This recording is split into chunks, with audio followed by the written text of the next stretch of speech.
ಬೆಂಗಳೂರಿಗೆ ಬಂದು 2-3 ವರ್ಷ ಜಾಬ್ ಮಾಡಿದೆ. ಅದಾದಮೇಲೆ ನಾನು ಫಿಲ್ಮ್ ಡೈರೆಕ್ಷನ್ ಕೋರ್ಸ್ ಮಾಡಿ ನನಗೆ ಫಿಲ್ಮ್ ಕಡೆ ಆಸಕ್ತಿ ಭಾಳ ಇತ್ತು. ಫಿಲ್ಮ್ ಡೈರೆಕ್ಷನ್ ಕೋರ್ಸ್ ಮಾಡಿ ಆನಂತರ MS ರಮೇಶ್ವರ ಹತ್ರ ಅಸಿಸ್ಟೆಂಟ್ ಡೈರೆಕ್ಟರ್ ಕೆಲಸ ಮಾಡಿದೆ. 15-20 ಪಿಕ್ಚರ್ ಅಸೋಸಿಯೇಟ್ ಡೈರೆಕ್ಟರ್ ಕೆಲಸ ಮಾಡಿದ್ದೀನಿ, ಕೋ ಡೈರೆಕ್ಟರ್ ಕೆಲಸ ಮಾಡಿದ್ದೀನಿ, ಪ್ರೊಡ್ಯೂಸರ್ ಕೆಲಸ ಮಾಡಿದ್ದೀನಿ, ಡಿಸ್ಟ್ರಿಬ್ಯೂಟರ್ ಕೆಲಸ ಮಾಡಿದ್ದೀನಿ. ಫ್ಯಾಮಿಲಿ ಜೊತೆ ನಾನು ಭಾಳ ಕ್ಲೋಸ್ ಆದೆ.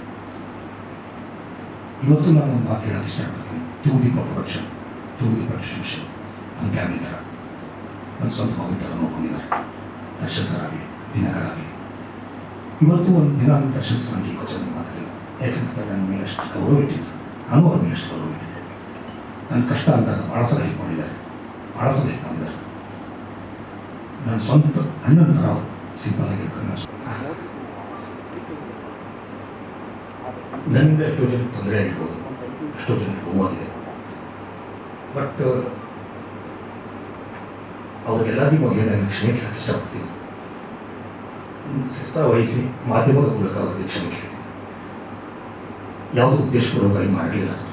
ಪರಿಸ್ಥಿತಿ ನನ್ನನ್ನು ಆ ರೇಂಜಿಗೆ ಮಾಡಿಬಿಟ್ಟಿದ್ದ ತಕ್ಷಣ ಅವಳು ಇಲ್ಲ ರೀ, ನಾವು ಮಧ್ಯಮ ಹೊರತವರು ಇಷ್ಟು ಸಾಲ ನಾವು ತಿಳಿಸೋಕ್ಕಾಗಲ್ಲ, ಬೇಡ, ನಾವು ಎಲ್ಲೇ ಊರುಗಡೆ ಹೋಗ್ಬಿಟ್ಟು ನಮ್ಮ ಮನೆಯದೇ ಹೋಗುತ್ತೆ, ನಾವು ತೀರ್ಕೊಬಿಡೋಣ, ನಾವು ನಮ್ಮ ಜೀವನ ಕೊನೆ ಮಾಡ್ಕೊಬಿಡೋಣ, ಸಾಯೋಣ ಅಂತ ಅವಳು ಆಟ ಹೇಳೋದು.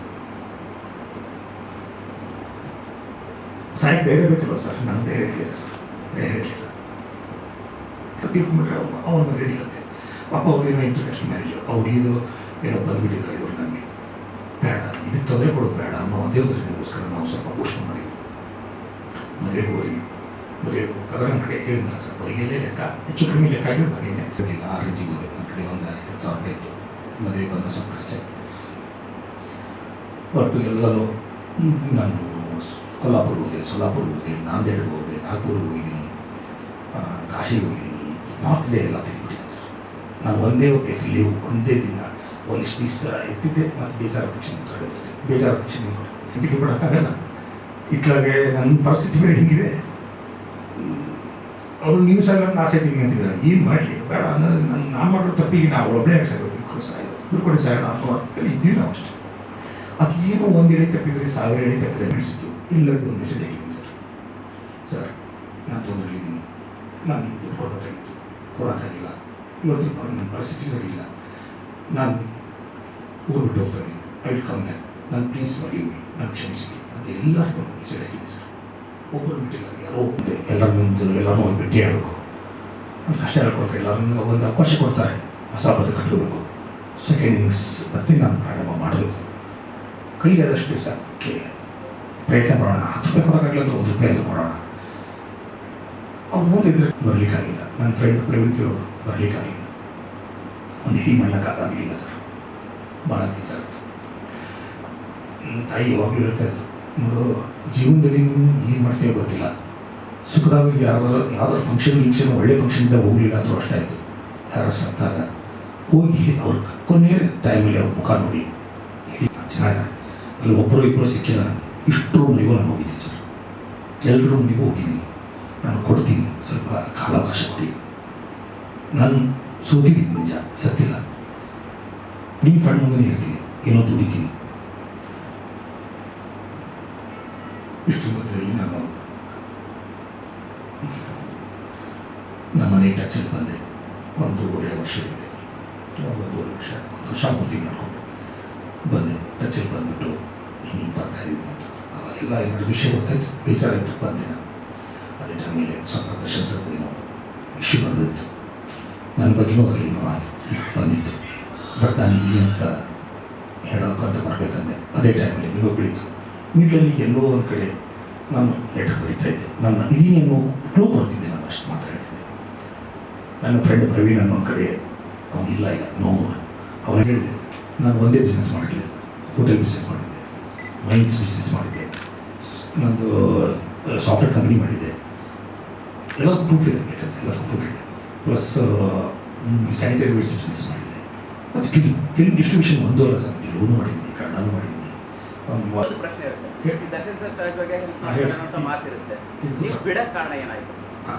ಸರ್, ದರ್ಶನ್ ಸರ್ ನಾನು ಐರಾವತ ಪಿಕ್ಚರ್ ಹಿಡಿಬೇಕಾದ್ರೆ ದರ್ಶನ್ ಸರ್ ಇಲ್ಲೇ ಮಂಚಿನ ಶೂಟಿಂಗ್ ಹಿಡಿದೆ.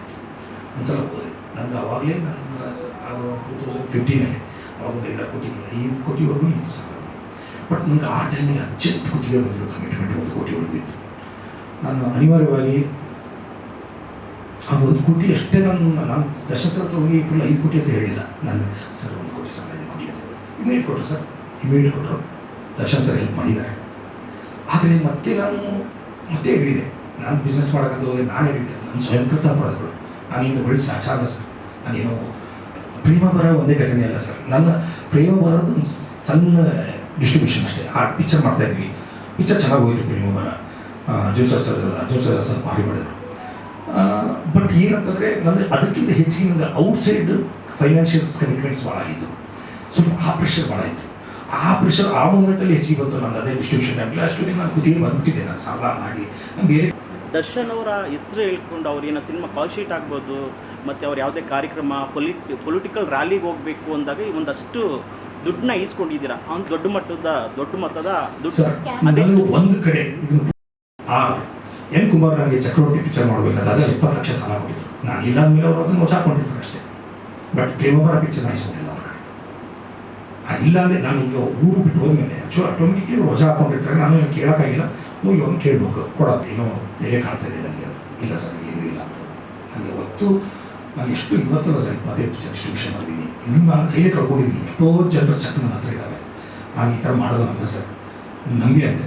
ಅವರು ಇಲ್ಲ ಇದರಲ್ಲಿ ಏನೂ ಆಗಿದೆ ಅಂತ ಅವ್ರಿಗೆ ಏನು ಆಗಲಿಲ್ಲ. ಪೆನ್ಸಿಲ್ ತೊಗೊಂಡು ಒಂದಿಷ್ಟು ಮಾರ್ಕ್ ಮಾಡಿದ್ರು. ಅದರಲ್ಲಿ ಒಂದು 3-4 ಮಿಸ್ಟೇಕ್ ಆಗಿದೆ. ಇನ್ನು ಒಂದು ನಂಬಿ ಬಿಟ್ಟು ಸರ್ ಇಷ್ಟೇ ಇರೋದು.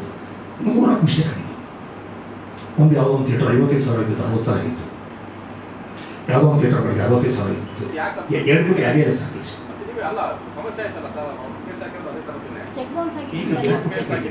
ನೀವು ಚೆಕ್ ಮಾಡಿ ಸರ್ 2 ಕೋಟಿ 1 ಕೋಟಿ.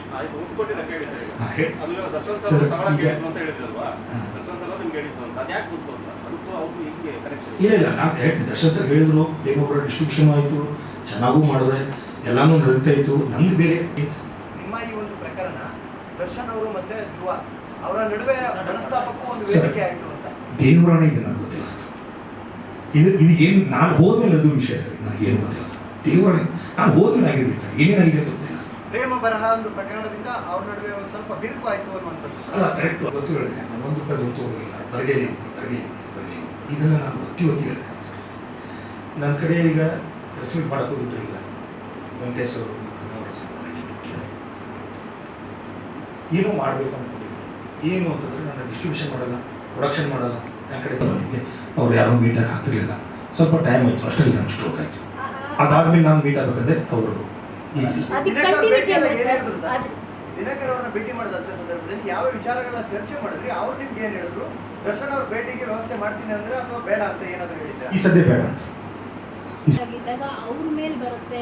ಅಂದರೆ ಈಗ ನೀವು ಇಷ್ಟು ವಂಚನೆ ಪ್ರಕರಣ ಎಲ್ಲ ಇತ್ತಲ್ಲ ನಿಮ್ಮ ಮೇಲೆ, ಇಷ್ಟು ಕೋಟಿ ಅಷ್ಟು ಕೋಟಿ ತೊಗೊಂಡೋದ್ರು ಅಂತೆಲ್ಲ, ಅವಾಗ ಅವ್ರ ಮೇಲೆ ಬರುತ್ತೆ. ಅದಕ್ಕೆ ಅವರು ಎಲ್ಲ ಜವಾಬ್ದಾರಿ ವಹಿಸ್ಕೋಬೇಕಾಗುತ್ತೆ ಅಂತ ಅನ್ನಿಸ್ಲಿಲ್ಲ ನಿಮಗೆ? ಅಂದರೆ ಹೋದ್ಮೇಲೂ ಕೂಡ ನೀವು ದರ್ಶನ್ ಅವರಿಗೆ ಕಾಲ್ ಮಾಡಿ ನೀವು ಹೋಗಿದ್ದಾರೆ ಸರ್. ಮೀಡಿಯಾದವ್ರು ಹೋಗಿದ್ದಾರೆ, ನಮ್ಮ ಮನೆಗೆ ಹೋಗಿದ್ದಾರೆ, ನಮ್ಮ ಮಿಸಸ್ ಮನೆಗೂ ಹೋಗಿದ್ದಾರೆ, ನಮ್ಮ ತಂದೆ ನನ್ನ ಕಡೆ ಹೋಗಿದ್ದಾರೆ. ಕೇಳಿದ್ದಾರೆ. ಕೇಳಿದಾಗ ಅವರು ಹೇಳಿದರು ಇಲ್ಲ ಅದು ಸುಳ್ಳು, ಏನು ಬರ್ತಾ ಇದೆ ಅದು ಸುಳ್ಳು. ಅವ್ರು ಬದುಕಿದ್ದಾರೆ ಅಷ್ಟೇ. ನಮ್ಮ ಲೆಟ್ರು ಬರೆದಿದ್ದಾರೆ, ಬದುಕಿದ್ದಾರೆ. ಇಲ್ಲೇ ಕೊಲೆ ಮಾಡಿದ್ರು ಅಂತ ಹೊರಟಿದ್ದು ನಿಜ. ಅಷ್ಟರೊಳಗಡೆ ಅದು ಸ್ವಲ್ಪ ತಣ್ಣಗಾಯ್ತು ವಿಷಯ. ನಾನು ಅದನ್ನು ಮತ್ತೆ ಬೆಳೆಸೋಕ್ಕಿರಲಿಲ್ಲ. ನಾನು 3 ದಿನ 4 ದಿನ ಟಿ ವಿ ಬಂತು, ಕಂಟಿನ್ಯೂ ಬಂತು, ನಾನು ನೋಡಿದ್ದೀನಿ. ಅದಾದಮೇಲೆ ನಾನು ಬರೋಕ್ಕಾಗಿಲ್ಲ, 1 ವಾರ ಬಿಟ್ಟು ಬರಬೇಕಂದ್ರೆ ಅಷ್ಟೆಲ್ಲ ತಣ್ಣಗಾಗಿತ್ತು. ನಾನು ಮತ್ತೆ ಅದನ್ನು ರೀಸ್ ಮಾಡಿ ಬಂದ ಮೇಲೆ ನನಗೆ ಅದು ನನ್ನ ಸ್ಟ್ರೆಂತ್ ಅನಿಸ್ತು. ಅದು ನನ್ನ ಸ್ಟ್ರೆಂತ್. ಅದರಲ್ಲಿ ನಮ್ಮ ರೂಢಿದೆ, ಕೆಲಸ ಮಾಡಿ ರೂಢಿದೆ. ಫಿಲ್ಮ್ ರಿಲೇಟೆಡ್ ಕೆಲಸ ಇದೆ, celebrity management. It's related to it's a private collaboration.